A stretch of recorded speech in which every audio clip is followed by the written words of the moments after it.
Então, minha gente, o objetivo hoje aqui é a gente falar sobre como eu me livrei, né, do astigmatismo que eu desenvolvi na época mais ou menos ali em 2009. Acredito que entre 2008 e 2009, até o final de 2009. Nessa época eu ainda estava na faculdade, né? Estava finalizando meus estudos na faculdade de fisioterapia. E aí, nesse meio tempo, eu comecei, lógico, no final, a frequentar bastante congresso, né? A ver palestras. E teve um dia que eu me dei conta de que eu sentei no fundo do auditório e que a projeção do slide, para mim, estava meio embaçado. Estava meio ruim de enxergar. E aí, a partir daquele momento, eu achei que deve ter alguma coisa errada. Eu sempre tive uma visão, graças a Deus, muito boa. Sempre cheguei muito bem.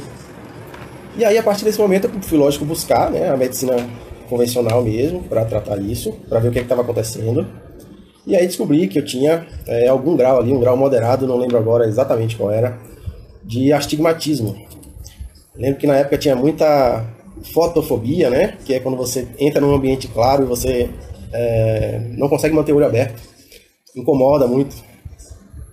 E aí o cara me receitou lá, o médico me receitou o óculos, né? Eu usei o óculos durante um tempo, durante um período. Eu não me lembro exatamente quanto tempo eu usei o óculos, mas eu usei durante algum tempo. E aí depois no final da faculdade, né? Quando eu fiz a minha primeira pós-graduação, eu comecei a estudar. Isso aí já foi em 2012. Eu comecei a estudar a medicina germânica, né? Que é essa medicina que eu ensino aqui, que eu divulgo para vocês aqui. E aí eu comecei a descobrir que poderiam ter ali fatores que interferem aí na saúde da minha visão, baseado em coisas que eu vivi, né? A medicina germânica, ela fala que todo sintoma que não aparece por um trauma físico, por uma intoxicação, né, por um envenenamento ou por uma má nutrição severa, estaria relacionado a um conflito biológico. E aí, para que as pessoas não fiquem na dúvida aí, né? Quando a gente fala conflito, a gente, lógico, remete aí à parte emocional, né? Só que quando a gente trabalha com a medicina germânica, a gente não está lidando exatamente com essa parte emocional, a gente está lidando com a parte biológica, que é diferente. É a parte instintiva, né? A gente pode fazer uma analogia com os animais, por exemplo, né, na natureza. Os animais, eles não têm emoções, né? Eles reagem por instinto de sobrevivência. Então, é o ambiente, muitas vezes é o ambiente dele, que molda ele a reagir a determinadas situações, mas não de forma combinada, orquestrada, raciocinada. É sempre por instinto. E aí nós também temos essa parte aí. Então nós temos as questões psicológicas, né? Que os psicólogos, os psiquiatras trabalham muito bem aí, graças a Deus, tem esses profissionais aí que ajudam nessas questões aí. E nós temos a parte biológica, que está associado a essas situações de instinto, né? Que tem relação com vivências que nós tivemos, que pegaram a gente de surpresa. E aí, quando a gente vive uma situação que pega a gente de surpresa, a gente não tem tempo de reagir com isso aqui, ó. A gente não tem tempo de calcular para onde é que a gente vai, né? Que rota de fuga a gente vai fazer. A gente não tem tempo de planejar nada. Simplesmente seu corpo vai dar um jeito de te tirar daquela situação ali. E aí você entra no que a gente conhece como luta e fuga, né? Você pode fugir, você pode correr, você pode lutar. E aí cada órgão que a gente tem vai reagir de uma maneira. E aí o órgão que a gente está falando hoje aqui seria uma parte do olho. O olho ele tem várias estruturas e ele é comandado por várias regiões do sistema nervoso central. Então essa parte do olho que gera o astigmatismo estaria relacionada à conjuntiva, a região de conjuntiva, a região da córnea e a região da lente. São essas três regiões que são basicamente aqui a comissão de frente do olho aqui. É a tela, né, da visão do seu olho que vai reagir, que vai gerar depois o astigmatismo, né? Quando a gente tem um astigmatismo já instalado, né, crônico, isso quer dizer que tem algo que talvez você esteja vivendo, né, frequentemente. E aí no caso da conjuntiva, córnea e lente, o conflito biológico, né, a situação que me levou a reagir com os meus olhos é uma situação de separação visual. É como se fosse algo que foi arrancado da minha visão. Eu perdi alguém de vista, por exemplo, né? Ou até não ser permitido ver alguém, ou não querer ver alguém.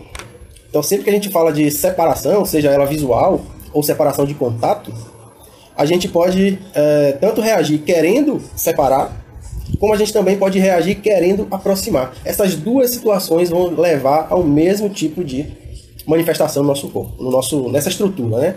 No caso da conjuntiva, córnea e lente, a gente vai ter aí uma ulceração nessas estruturas. Então imagina que você tem lá uma tela, né, de projeção, tem uma tela que está recebendo a visão aqui na frente, a comissão de frente aqui, e essa tela ela tem uma determinada espessura, né? Ela tem uma conjuntiva, a córnea e a lente, isso de fora para dentro, conjuntiva, córnea e lente.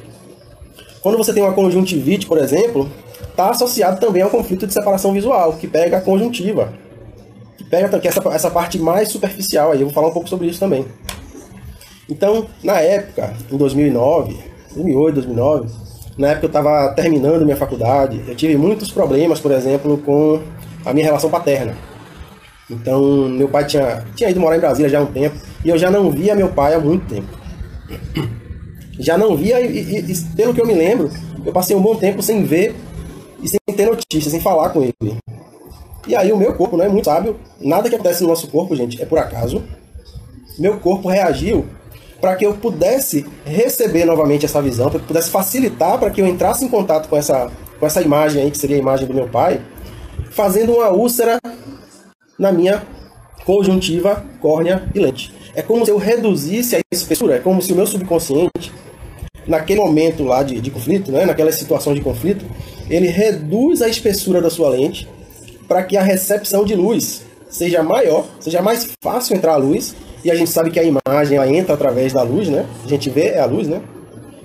Então, para que essa imagem possa passar com mais facilidade e eu possa reencontrar esse membro da minha matilha que está perdido à distância. O objetivo é esse. É seu corpo tentando lhe ajudar a você ver aquela pessoa que você perdeu de vista. Ou até de você afastar aquela pessoa que você não quer ver, né? Você quer afastar da sua visão. Então, no meu caso, né? Eu não lembro na época lá de ter tido conjuntivite e tal, de repetição. No meu caso, eu não vivi esses sintomas, porque tudo depende da intensidade do conflito. Quando esse conflito de separação visual é algo leve, foi algo com intensidade menor, aí eu vou ter a conjuntivite, vai pegar a primeira camada. Se foi algo que impactou com um pouco mais de intensidade, foi moderado, aí vai pegar a minha córnea. E aí cada uma dessas vai ter uma manifestação depois sintomática. E se for severo, aí pega a minha lente, que é o que vai dar origem à catarata. Né? É por isso que é muito comum as pessoas idosas desenvolverem catarata. Porque à medida que a gente vai vivendo, nós vamos perdendo muitas pessoas, né? Vamos perdendo de vista pessoas. E é muito comum também as famílias, né? Quando os filhos começam a sair de casa, ou seja, acontece uma separação visual ali naquele momento, e aí a mãe e o pai começam a desenvolver algum grau aí de catarata. Né? É a imagem que ele não está conseguindo ver naquele momento. Ele está querendo ver e não consegue, né? Que é a separação visual. Então a lateralidade aqui também vai ser importante. Por exemplo, eu sou destro, escrevo com a mão direita, tenho mais habilidade com a minha mão direita, e isso justifica porque que foi o meu olho direito que teve o maior grau de astigmatismo. Porque para os destros, a lateralidade ela indica aonde é que vão estar, por exemplo, os meus parceiros, ou aonde é que vão estar mãe e filho, certo? A lateralidade vai dizer isso. De um lado estão os parceiros, do outro lado do seu corpo está mãe e filho. Isso não serve para todos os órgãos, não. Isso serve para essa parte do olho, para o sistema musculoesquelético e para algumas outras estruturas que a gente tem também no nosso corpo. Então, no meu caso, que eu sou destro, e aí vocês vão pensar assim, do lado da dominância estão os parceiros, do lado não dominante está ou a minha mãe ou o meu filho. E aí, como foi em relação ao meu pai, e pai está aqui do lado direito, né? São parceiros, aí o conflito está relacionado, né? O sintoma vai se instalar do lado direito, porque é com essa estrutura do lado direito que eu reconheço esse membro da matilha que está perdido aí. Se eu fosse canhoto, o olho que ia receber esse impacto aí seria o olho esquerdo. Acho que vocês estão vendo invertido aí, né? Eu estou apontando aqui o olho esquerdo. Aqui, ó. A aliança aqui do lado esquerdo. Esse olho aqui, se eu fosse canhoto, seria o olho esquerdo que iria reagir. E aí, por que que isso é assim? Muita gente me pergunta, né? Mas como é que foi determinado essa questão da lateralidade? Por que que de um lado é parceiros, do outro é mãe e filho? Tudo que a gente tem no nosso corpo hoje foi desenvolvido ao longo de milhões de anos de evolução E aí, a cada vivência que esses animais, na verdade, que não foram exclusivamente nós que vivemos, que os animais ao longo da evolução foram vivendo, isso vai ficando registrado nesse DNA, né? Vai criando aí, vai abrindo as mangas do DNA e vai inserindo mais informações ali. E aí, imagine os primatas, por exemplo, que é o primeiro grupo de animais que começam a carregar os seus filhotes. Então, uma mãe primata, que geralmente é quem carrega o filhote, ela segura o seu filhote com a mão esquerda, com a mão mais fraca, não vou dizer a mão esquerda, com a mão mais fraca, o braço que ela tem menos habilidade, para que com o lado direito ela possa se pendurar na árvore, proteger a criança de um predador, né? Fazer qualquer atividade que ela precise. E aí, se ela fosse canhota, né? Se essa primata fosse canhota, o braço mais fraco dela seria o direito. Ela iria segurar esse bebê agora com o braço direito, para que com o braço de maior habilidade ela pudesse fazer as atividades. Fica mais fácil. A gente também faz a mesma coisa, gente. Quem tem filho aí, se você é destro, por exemplo, tem filho de colo, vocês vão perceber que quando você vai mexer uma panela, né, quente no fogão, e você está com seu filho no colo, muito provavelmente você vai colocar ele do seu lado esquerdo, se você é destra, e vai manusear essa panela aí quente do lado direito. Porque é onde você tem mais habilidade, corre menos risco de você causar um acidente. E aí isso ficou gravado. Isso foi gravado, a informação que foi gravada foi do lado menos dominante, do dominante, é a minha relação com a minha mãe, porque eu estou do lado esquerdo dela, e é a minha relação com o meu filho, porque ele está aqui do meu lado esquerdo. Por exemplo, do destro, né? Do canhoto é o contrário. O braço direito do canhoto é mais fraco, a relação mãe e filho do canhoto é do lado direito. Então, isso tudo foi comprovado aí por pesquisas aí pelo Dr. Hammer, que foi quem criou todo esse sistema aí, e validado. Quando a gente trabalha na parte clínica, né, quando a gente está lá no consultório atendendo nossos pacientes, a gente consegue ver isso. Isso é muito visível, é muito verificável, é muito fácil verificar isso. E aí, então, como eu sou destro, voltando para o astigmatismo, como eu sou destro, foi o meu olho direito que impactou, né? A minha conjuntiva córnea e lente diminuíram sua espessura do lado direito para que eu pudesse identificar, né, meu pai, que eu não via há muito tempo.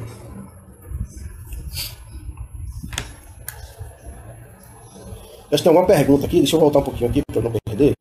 Acho que foi de Gabi.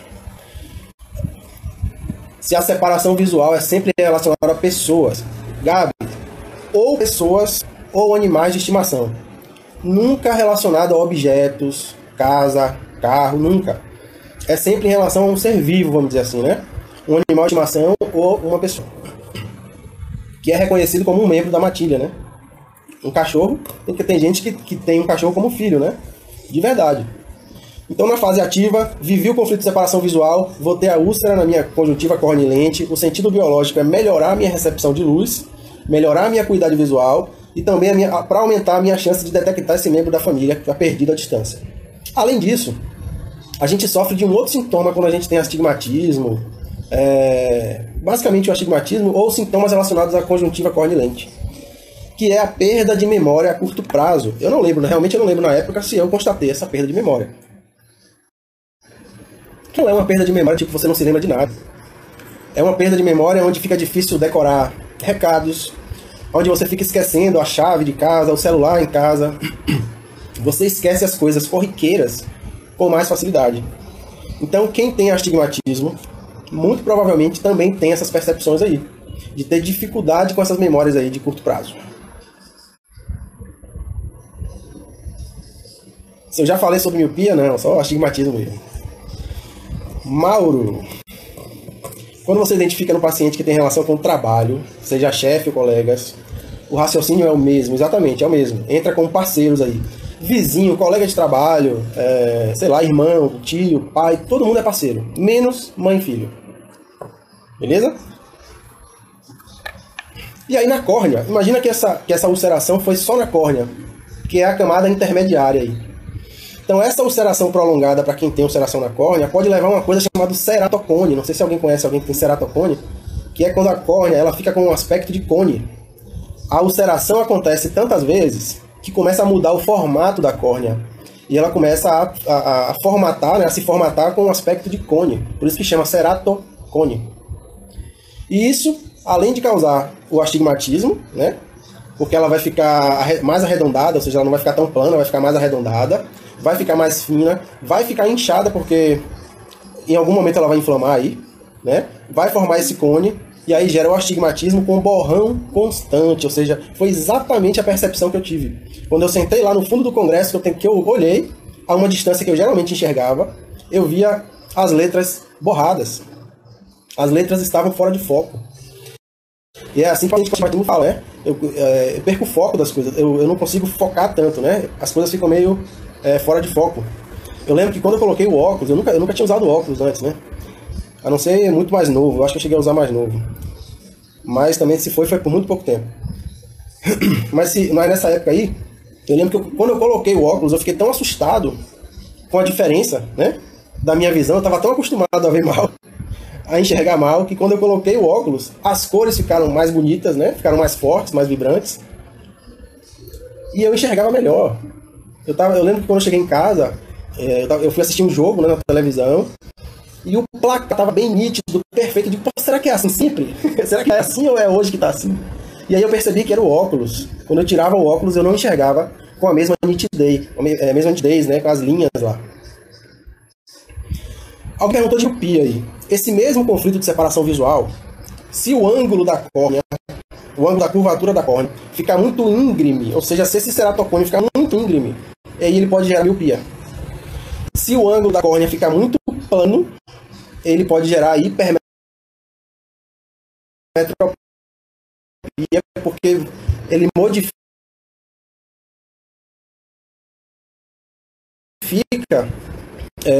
a caída da visão no fundo do olho. E aí você tem miopia e hipermetropia. Não é o mais comum esse tipo de conflito de separação visual, mas pode ser sim. Geralmente vai ser associado ao astigmatismo. Então vivi o conflito, tive toda essa manifestação, vai chegar uma hora que o conflito se resolve, né? Eu saio da situação, né? Assim espera-se, né? Que em algum momento aquilo se resolva. E aí vamos supor que eu reencontrei meu pai. Quando eu encontro meu pai, eu consigo reconhecer. Tá travando, é? Me digam aí, melhorou aí? Tá travando ainda, gente? Fala, Vitor. Alguém me responde aí, tá travando ou sem travando? Tá de boa, né? Ok. Pode ser sua internet, Vânia. Então na fase PCL, a gente chama de fase PCL, que é a fase de cura. Ou seja, quando eu já reconheci aquele membro da matilha que estava perdido, o meu olho agora que tinha feito úlcera, a minha conjuntiva, córnea e lente que tinham feito úlcera, agora vão cicatrizar, vão se reconstruir. E aí, por exemplo, se o impacto foi na lente ou na conjuntiva, que é a parte inicial, né, que é o primeiro impacto aqui, que é o impacto mais leve, menos intenso, na fase de cicatrização eu vou ter a conjuntivite. Então a conjuntivite não é exatamente o problema. A conjuntivite é a solução de uma separação visual que você viveu, que esse paciente seu aí viveu. Beleza? Se for na lente ou na córnea, que é, né, de fora para dentro na córnea, a gente vai ter a inflamação da córnea. E se for a lente, a gente vai ter a opacificação da camada final, a camada mais interna. Nós vamos ter um espessamento dela. E ela vai ficar meio opaca. Isso vai dar o que a gente chama de catarata. Como eu falei, a catarata é uma cronicidade de um conflito de separação visual. Então, se eu não tivesse resolvido isso, continuasse vivendo esse conflito, poderia chegar um momento que eu desenvolvesse catarata, né? Que a minha lente engrossasse tanto que eu tivesse com catarata. Que eu ficasse com catarata. Então, como é que eu resolvi isso? Como é que eu fiquei livre? A primeira coisa que eu fiz foi começar a perceber que eu não precisava usar o óculos sempre. O óculos, gente, não estou dizendo que ele não é necessário, não, ele é necessário, né? Senão você não enxerga. Mas aí eu comecei a perceber que eu não precisava do óculos sempre. E melhor que isso, quando eu ficava sem, se ficasse tudo bem, se eu não ficasse cansado, né, com a visão cansada, se eu não tivesse dor de cabeça, eu poderia ficar ali tranquilo. Então eu parei. Chegou um momento que eu parei de usar o óculos e foi meio espontâneo, né? Eu comecei a não usar, chegou um momento que eu não estava usando mais, e aí depois as coisas melhoraram, né? Os conflitos foram resolvidos. Lógico que a gente acaba vivendo outros conflitos depois, mas aquele daquela época foi resolvido, e hoje graças a Deus aí, a minha visão ela é perfeita, né? Eu não tenho mais aquela sensação que eu tive quando eu usei o óculos. Então, uma das coisas que você precisa fazer para você melhorar o astigmatismo é encontrar o que causou isso aí. Você vai ver mais ou menos quando é que começou, né, essa situação aí, esse sintoma em você. E aí, nessa época que começou, você vai voltar talvez um pouquinho aí no tempo, né? E vai procurar situações aí de separação visual que vocês tenham vivido. Esse é o primeiro impacto, né? Essa é a primeira fase do processo. Vocês identificando isso, agora vocês têm a possibilidade de resolver se é que não está resolvido.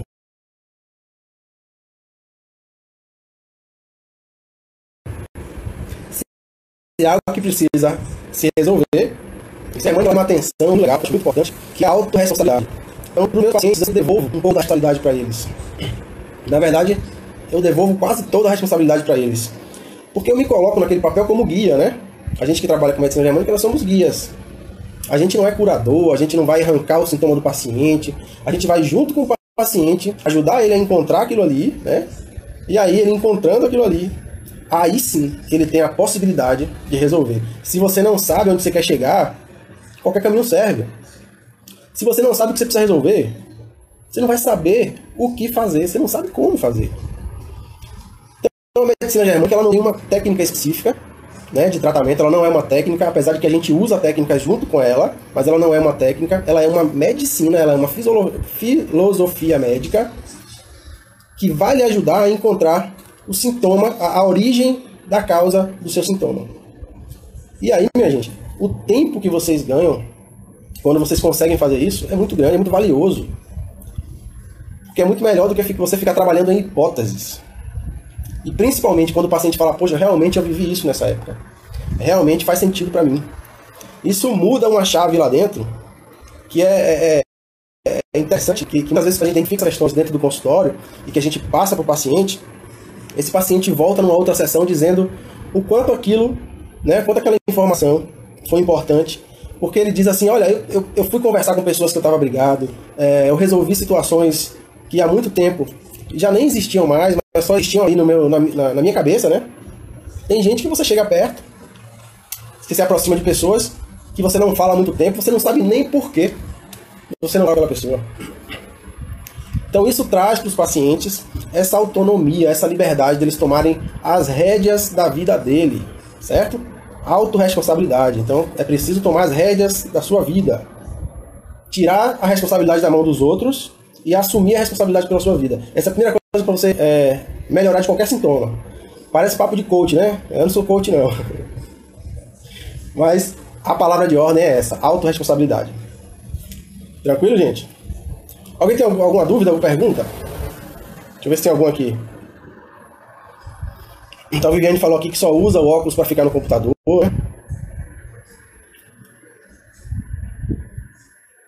Aqui não tem mais nenhuma, não.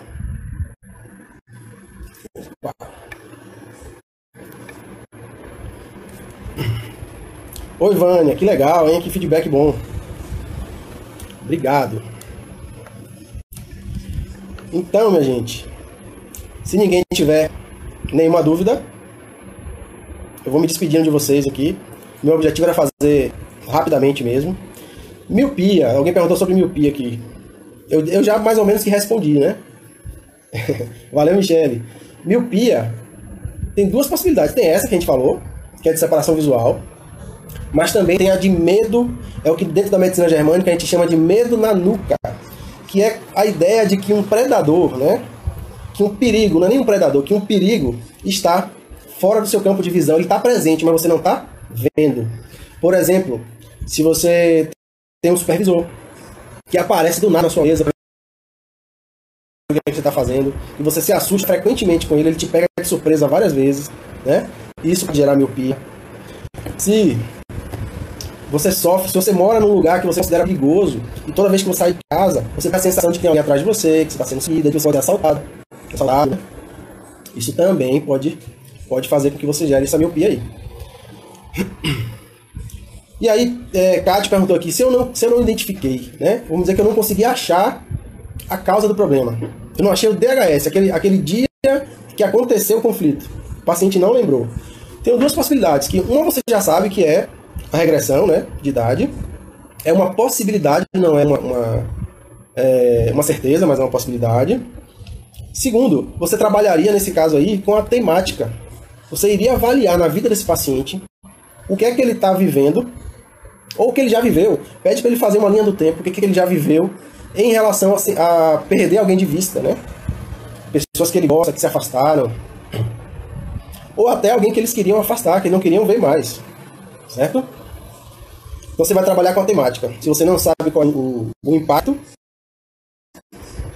você vai trabalhar com o tema da separação visual. Vai buscar isso aí com o paciente.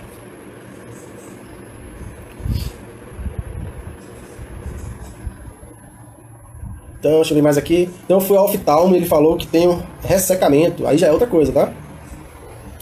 Aí já é outra situação. Pode estar relacionado a uma separação visual também, mas não são essas estruturas que eu falei. Ou você tá com aquela síndrome de Sjögren, né? Que é quando seus olhos ficam secos, às vezes a boca também. Que é quando o ducto que leva a lágrima da glândula lacrimal para o olho, ele por algum motivo obstrui. Geralmente ele obstrui por inflamação. E aí quando ele está inflamado, o tamanho do vaso diminui, vai passar menos secreção lacrimal, e aí seu olho vai ficar seco. Separação visual. Ou então da glândula aí, que já é outra coisa, já é outro tipo de conflito aí. Mas pode ser de separação visual aí. Acabei de descobrir mais uma sintomatologia relacionada à separação. Além de... exatamente, Ana. Tem outras, viu? Jamile, não sei se você falou, porque caiu a conexão, mas após você identificar o conflito, como se livrou do problema? Na verdade, eu me livrei, eu não precisei fazer nada, eu não precisei tomar nenhuma atitude específica, porque o conflito ele resolveu sozinho, né? Eu voltei a ter contato com meu pai, voltei a falar com ele. A única conduta que eu precisei fazer foi ir dosando o óculos, né? Porque o óculos também vai gerar uma necessidade de adaptação. Você precisa tirar isso, porque você não quer ficar dependente, né? Então, em alguns momentos, é interessante você fazer um treinamento ocular sem os óculos. Eu deixei de usar óculos no momento que eu parei e não usei mais. A sua pergunta aqui, se não achar o conflito, qual é a possibilidade? Foi exatamente o que a Kate perguntou, a Katiara. Trabalha com a temática. O que é que está acontecendo, o que já aconteceu, em relação à separação visual. E aí você consegue identificar algumas coisas e ajudar esse paciente, inclusive, a retomar o contato, sei lá.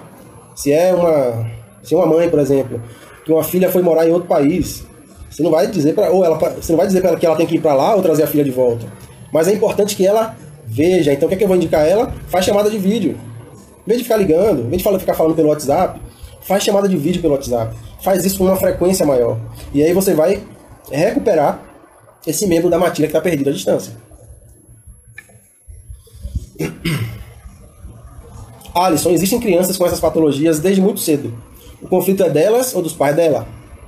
A gente precisa entender, Alisson, que tudo que o nosso corpo responde, toda manifestação que o nosso corpo faz, é associada a uma estratégia biológica de sobrevivência. O meu corpo, meu consciente, não faria uma estratégia biológica de sobrevivência por uma questão vivida por outra pessoa. Isso só vai acontecer se esse indivíduo viveu junto. Se é criança, gente, quem mais sofre separação visual se não a criança? A criança, quando nasce, é afastado da mãe. Eu sei que tem as questões da médica que precisam ser feitas e tal, mas ele é afastado, inevitavelmente. Ele é afastado da mãe. Primeiro, conflito de separação visual. Tem estudos que comprovam que a criança com 1 metro de distância da mãe, o nível de cortisol dela já aumenta. Então, imagina isso. Imagina a criança que acorda muitas vezes de noite e não vê mãe, não vê pai. Ela sofre conflito de separação visual. Pterígio. Pterígio é uma das coisas que causam aí, né? Gabi perguntou aqui o pterígio. O pterígio é aquela carne no olho, né? Como ela falou aí. É o processo de cicatrização, Gabi, que aconteceu muitas vezes da conjuntiva. E aquele tecido que chama pterígio aqui é o tecido de cicatrização. Também está associado à separação visual, mas está bem crônico, hein?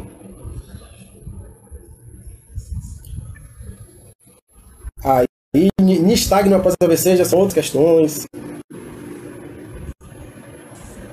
Porque existem muitas possibilidades em relação a... Quando você tem um AVC, você tem um AVC por algum motivo, né? Pode ter sido por um conflito, pode sim, conflito motor, né? Principalmente conflito motor, geralmente quando gera paralisia, diminui a mobilidade, conflito motor, mas pode ser qualquer outro edema no sistema nervoso central também, que cresceu tanto e comprimiu regiões importantes no cérebro, por exemplo, o córtex visual. E isso pode, o córtex motor visual, né? A região que controla os músculos do olho. Isso vai gerar um déficit de funcionamento ali.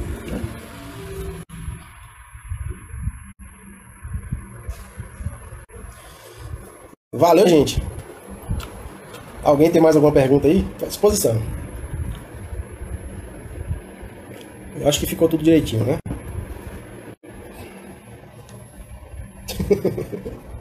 Karina tá chutando aqui, viu? A ruptura do aneurisma também pode ser por qualquer edema no sistema nervoso central, mas pode ter uma causa pré-existente. Tudo tem que ser avaliado com muita cautela aí, paciente a paciente, né? Pois é, Tiara, tô sumido, né? Vou voltar assim. Vem, Michele. Então, a depender da localização, Karina, pode ter tido alguma lesão ali na região motora do olho. Viu? Nervo abducente, pode pegar ali a região de tronco cerebral, né? Onde passa o nervo abducente, pode pegar a região dos músculos, que controlam os músculos, que é o córtex motor também. Karina, você quer fazer o curso? A turma tá aberta aí, tá? A inscrição tá aberta até quarta-feira. A gente vai fazer um curso, gente. Vou aproveitar aqui para fazer um merchan. Vamos fazer um curso online, ao vivo, com aulas semanais. Ou seja, vai ser toda quarta-feira, de 7h30 às 21h30, a partir do dia 15 de julho. As inscrições estão abertas até o dia 8, que é a próxima quarta-feira, certo? Já estão as inscrições feitas aí, começou na quarta-feira, mas tem vaga ainda aí. Pois é, Gueira. Dá uma olhada aí no meu Instagram que você vai ver. Viu? Eu acho que eu mandei até pra você no direct. Gente, muito obrigado. Vou tentar passar aqui mais vezes, nem que seja assim rapidinho, pra gente conversar um pouco mais. Um abraço aí a todo mundo. Isso, do básico avançado. É o curso. Valeu.